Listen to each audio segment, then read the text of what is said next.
The launch of Spiritual Anatomy book in Monroe was a resounding success as 110 new attendees joined the event to explore the intriguing subject matter. The program garnered media attention, adding to the buzz surrounding the event.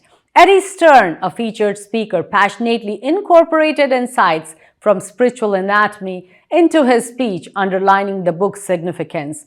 The event at the Meditation Center was creatively designed with tables showcasing chakra overviews and introspective questions, while juice stations offered beverages matching the chakra colors. The event was attended by people from various walks of life, religious leaders, town leadership, councilmen, and team members of Monroe Fire Department. Attendees engaged in meaningful conversations, enjoying a variety of appetizers and a diverse dinner menu. Take a look. Like a little beneath it, oh, I'm not as good as that person, they're doing such amazing things, and we diminish ourselves.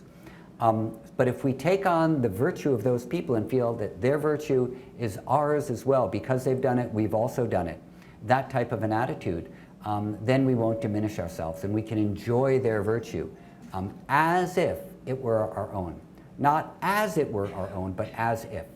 Now, if we decided to take on their virtue like it was our own, that would be appropriation, and that would prevent us from actually accomplishing anything on our own, because we would think, oh, I've already accomplished these great things because that other person did it. But no, we haven't. They've done those great things. We have the sympathetic joy, and because we haven't diminished ourselves or taken theirs on as our own, which would be theft, now we can also go on to accomplish great things as well. So this mudita is a very, very interesting concept. And then finally, equanimity to the non-virtuous. For example, we might include harmful bacteria in this category. We don't have to get angry, say, at the COVID virus, but we have to keep a calm, clear mind so we know how to navigate these types of things.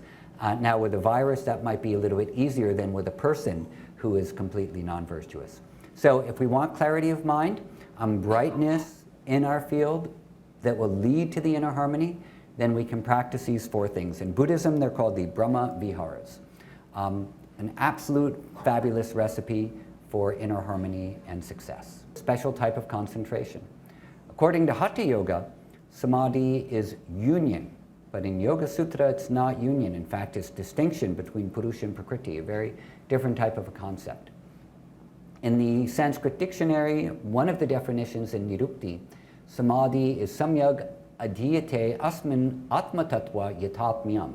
When the mind is fixed for understanding the self, it is called samadhi. So when we have a mind prepared to know who we truly are, that is the definition of samadhi. From Daji, we read on page 7 of the Spiritual Anatomy book, samadhi means the state that prevailed before creation came into existence. This is really beautiful. And that state was a state of absolute balance, a state of oneness. So yoga is samadhi conveys a state of inner integration where everything is in balance, order, and harmony, resembling the state before creation. This is really very, very beautiful. I love this statement. We're going to look at this a little bit deeper in the next slide, but one thing I'd like to add, which is not listed here on the slide, is how can we perfect samadhi, according to Patanjali, is through Ishvara Pranidhana. So perfect alignment of our attention with Ishvara will lead to the perfection of samadhi. The perfect, absolute, unfailing surrender, devotion, or alignment with Ishvara leads to the perfection of samadhi. And so I was thinking about this when we heard the beautiful chanting from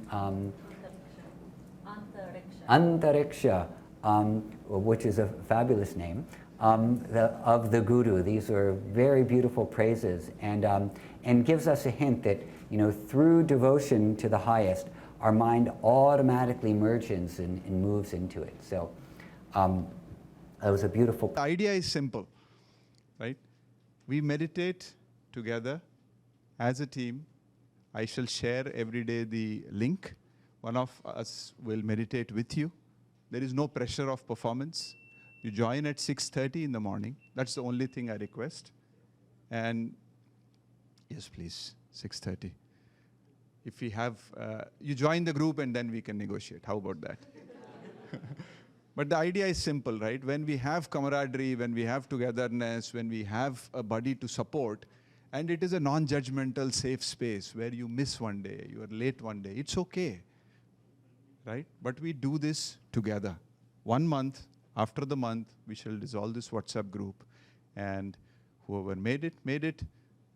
Those who meet us next will form some other group to form some other habit. But let's, form groups to form habits that make us better, right? So this is an open invitation for all of you. Please feel free to join, and we shall work together to form a meditation habit. So just wanted to call that out. Thank you, Emma. Thank you, Uday. And we just like to once again thank Eddie for joining us. We have a small gift for you and your wife.